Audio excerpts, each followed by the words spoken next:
you get a call from Steve Jobs. There was a sparkle in his eye that I'd never seen in a CEO before.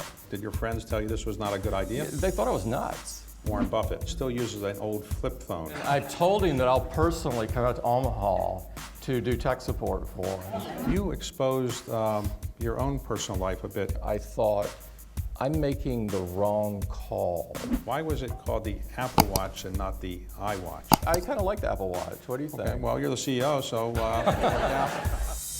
Would you fix your tie, please? Well, people wouldn't recognize me if my tie was fixed, but okay. Just leave it this way. All right.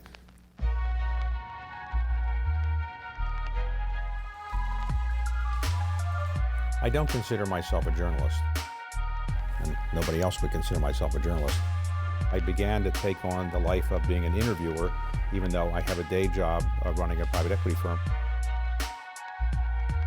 How do you define leadership? What is it that makes somebody tick?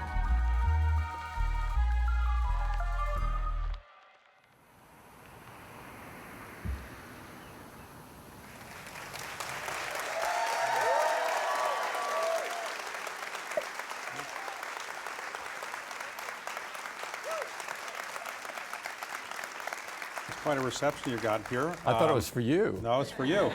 You've now been the CEO of Apple since about July of 2011.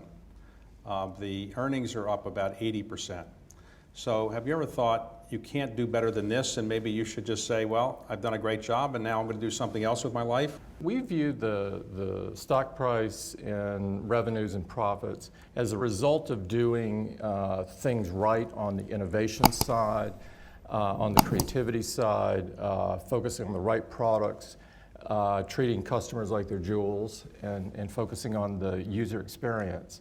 I didn't even know the numbers that you just quoted. I mean, this is not something that's not even in my orbit, to be honest with you. Well, so when you announce your quarterly earnings, analysts always say, well, they didn't sell as much of this product as that we thought they would, and so does that bother you? It did at one time. It doesn't anymore.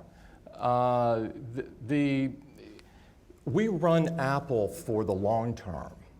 And so it's always struck me as bizarre that there's a fixation on how many units are sold in a 90-day period, because we're making decisions that are multi-year kind of decisions. And so we try to be very clear that we do not run the company for people that want to make a quick buck. We run the company for the long term. Well, one of the shareholders who recently surfaced as having bought 75 million additional shares is Warren Buffett. Yeah. Are you pleased to have him as your shareholder? I'm overjoyed. I'm thrilled. Because Warren is focused on the long term. And so we're in sync. It's the way we run the company, it's the way he invests. And so I could not be happier. Well, have you thought about this? Warren still uses an old flip phone. I know. And he has no smartphone. Have you thought how much more your stock could go up if he actually used the product? I am working on him. Okay. And I've told him that I'll personally come out to Omaha to do tech support for him. So you're now in a building that was designed and inspired initially by Steve Jobs. Apple Park. Apple Park. And you've moved in recently. Steve had the vision that the workplace should facilitate people working together, having these common areas that people could work together and run into each other without planning on doing it, and that the level of ideas and creativity and innovation that would come out of that would be phenomenal. And we're seeing that. And you're convinced standing up working is better than sitting down. We have given all of our employees 100% standing desks. If you can stand for a while and then sit and so on and so forth, this is much better from a lifestyle point of view. Yeah, we could stand up for a little while. You're standing up, okay? So let me ask you about how you came to this position. So you grew up in Alabama. A very, very small rural town between Pensacola and Mobile on the Gulf Coast. And you grew up, were you a star athlete? Were you a star scholar? Were you a tech nerd? What were you when you were in high school? I'm not sure I would say I was a star anything. I worked hard at school. I had some reasonably good grades. The benefit I got in my childhood was being in a family that was a loving family and a public school system that was good. And you know, that's a huge benefit, and honestly, a benefit that many kids don't have these days. You went to Auburn, and how did you do there? I did pretty good. I did pretty good. I really got into engineering in a big way, and industrial engineering, and So then you went to work for IBM? I did, yes. I started as like a production engineer, out designing manufacturing lines. And at that time, robotics were beginning to take off, and so we were focused on automation. I wouldn't say we successfully focused on it, but I learned a lot from going through that as well. So you were there for about 12 years, and then you joined another company called Compaq. Yes. So you were at Compaq, which at the time I think was one of the biggest manufacturers of personal computers. They were the number one at the time, yeah. So you're there for about 6 months, and you get a call from Steve Jobs or somebody working for him saying, can you come and join Apple? Apple was modest compared to Compaq. Why did you take the interview, and why did you join Apple? Yeah, it's a good question. Steve had come back to the company and was essentially replacing the executive team that was there at the time. And I thought, you know, this is an opportunity to talk to the guy that started the whole industry. And Steve met me on Saturday. And it was like just minutes into talking with him, I want to do it, which I was shocked myself. But there was a sparkle in his eye that I'd never seen in a CEO before. And he was sort of turning left when everyone else was turning right. It was almost on everything that he talked about, he was doing something extraordinarily different than conventional wisdom. Many people were abandoning the consumer market because it was a bloodbath. Steve was doing the exact opposite. He was doubling down on the consumer at the time everybody else, the conventional wisdom, said, go put your money in storage and servers. And I thought it was brilliant. And so talking with him and the type of questions he asked were also different. And you know, I did literally, before I left, I think, I hope he offers me a job because I really want to do this. Did your friends tell you this was not a good idea? They thought I was nuts. They thought I was nuts. Again, conventional wisdom was you're working for the top personal computer maker in the world. Why would you ever leave? You have got a great career ahead. And it wasn't a decision that you could kind of sit down and do the engineering kind of analysis saying here are the pluses and here are the minuses, because that analysis would always say stay put. It was this sort of voice in your head that was saying go west, young man, go west. Well, despite the fact that there was no state income tax in Texas and there is in California, you still said you're going to go west. So in hindsight, this was the best professional decision of your life, I assume. Maybe the best decision of my life. I'm not sure you need to put professional in that. Steve's health was such that he couldn't continue to be the CEO. I thought, honestly, my thought at that time was he was going to be chairman and he would do that forever. And it, unfortunately, it didn't turn out that way.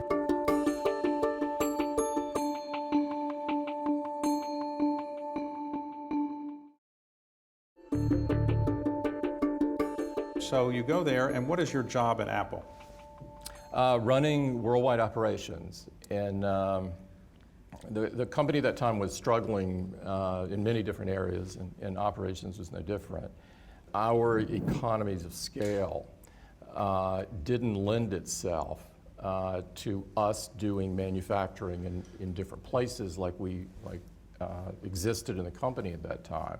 And so we found partners that were expert at manufacturing, and we maintained the sort of the intellectual knowledge of how, the process, and obviously all of the design of the product. Now, when you got there and you're working for for Steve? Was it better than you thought, worse than you thought, more challenging than you thought? I found it to be liberating, is the way I would describe it, because it's you could kind of talk to Steve about something very big, and if it resonated with him, he would just say, "Okay," and you could do it.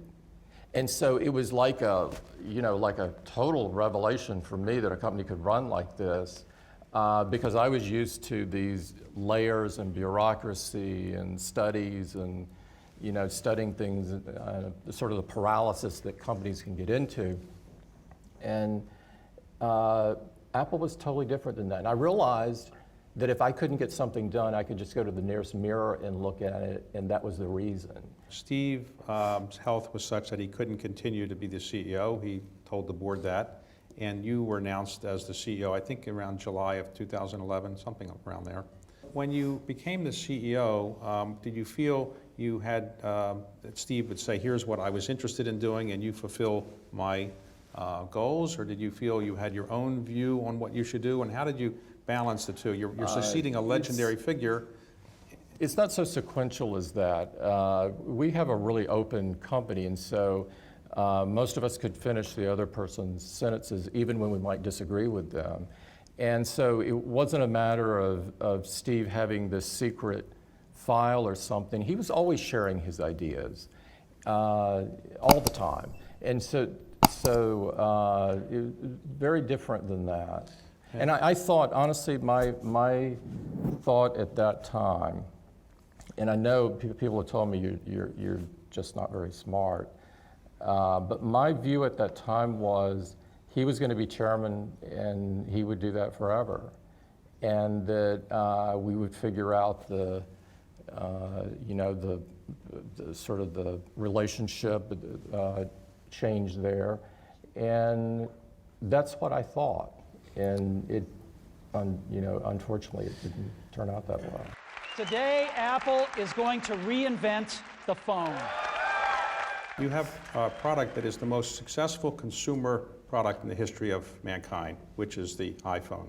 There was a sense that it was a profound product, that it was a game changer. If you go back and watch the keynote that Steve announced it, you can feel his passion in it, and the way he described it, I still remember it like it was yesterday. So how many iPhones have now been sold?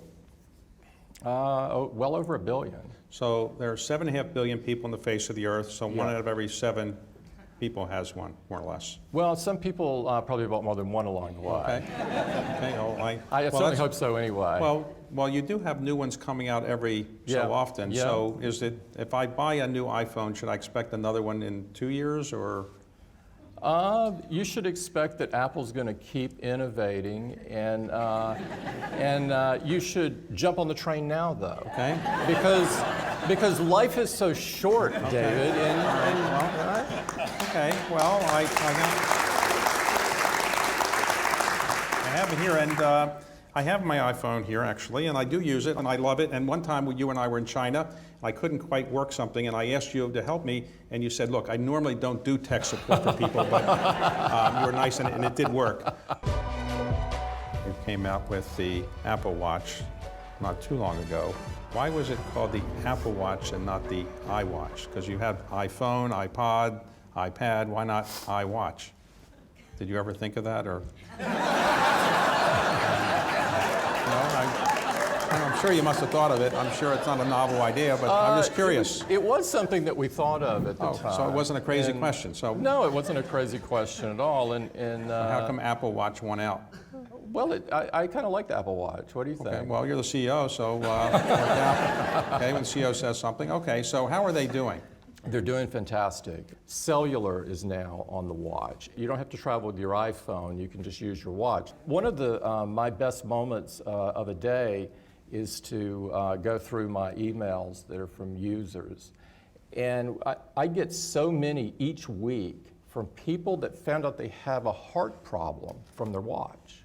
It's alerting you if you've been sitting and your heart has climbed to a level that doesn't make sense relative to the activity that you've been doing. Suppose you don't want to know if you have a heart problem. Well, we think most people do, Okay. because you can then go seek help. And Okay. Seriously, David, so many people have written and said, the watch alerted me to a problem. I took an action and went to the cardiologist. He told me that if I had not gone there, I wouldn't be alive. So when you say you go through your emails, nobody emails you directly. I assume you can't. Oh, sure they do. Well, how could you respond to all those emails? I can't. But it doesn't mean that I can't read a fair number of Okay. those myself, because I think it's important to sort of keep your hands on the pulse of the user. Have you ever thought that maybe you could run for president of the United States? Because I think, yeah. You know, the president is something that you'd love to be president but not ever run. And that should never happen in our country, and so that kind of eliminates me.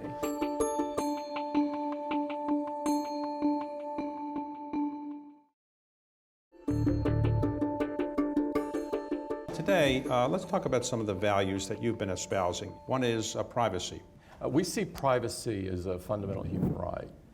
And so to us, it's right up there with some of the other civil liberties that make Americans what they are. You know, it defines us as Americans. And we see that this is becoming a larger and larger issue for people.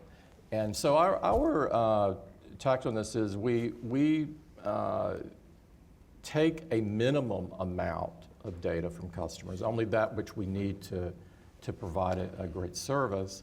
And then we work really hard to protect it with encryption and so forth. Okay, you've also talked about the importance of equality. Yeah. Why is that important to you? As I look at the world, many of the problems of the world come down to the lack of equality. It's the fact that it's the kid that's born in one zip code who doesn't have a good education because they happen to be born in that zip code. It's someone that is maybe an LGBT community that is fired because of that. It's someone that has a different religion than the majority, and therefore they're ostracized in some way. And so very simply, I think, if one day you could wave a wand and everybody in the world would treat each other with dignity and respect, there are many, many problems that would go away with that. So you exposed your own personal life a bit. You know, the privacy that you've said other people should have, you kind of gave up some of your privacy. Why did you do that? Well, I did it for a greater purpose, is that it became clear to me that there were lots of kids out there that were not being treated well, including in their own families, and that kids need someone to say, oh, they did okay in life, and they're gay. So it must not be a life sentence in some kind of way. And when we're getting these notes, it would tug on my heart even more, and it got to the point where I thought, I'm making the wrong call by trying to do something that is comfortable for me, which is to stay private, that I needed to do something for the greater good. And so that's why. No regrets. No regrets. So now you're obviously in the public eye. Recently you had a meeting with President Trump. What was the meeting with President Trump like?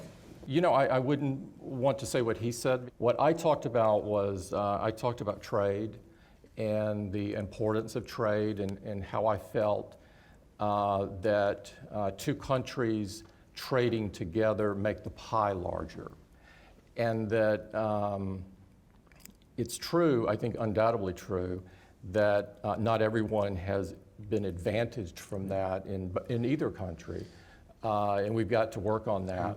But I felt that tariffs were not the right approach there. And I showed him some more of analytical kinds of things to demonstrate why.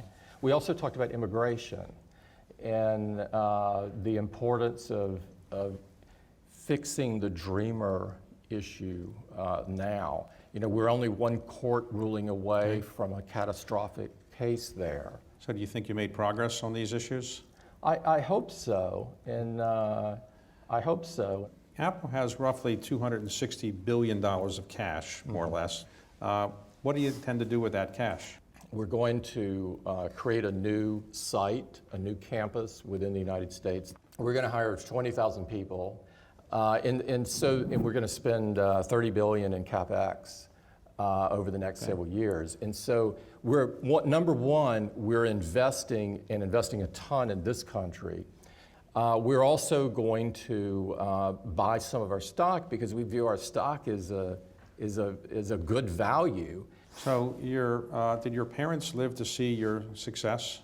My mother passed away 3 years ago, but my father's still alive. So your We're mother very lived fortunate.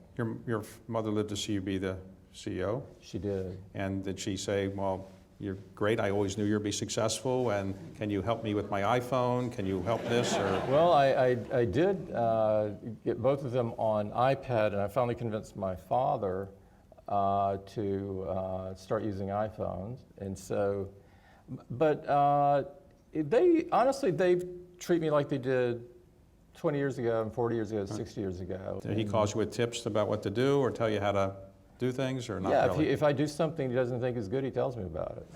Okay, He said, I saw you on that show, you weren't very good. So I'm hoping you edit this well. Well, you're obviously a very public figure. You were not before. Have you ever thought that maybe you could run for president of the United States? Because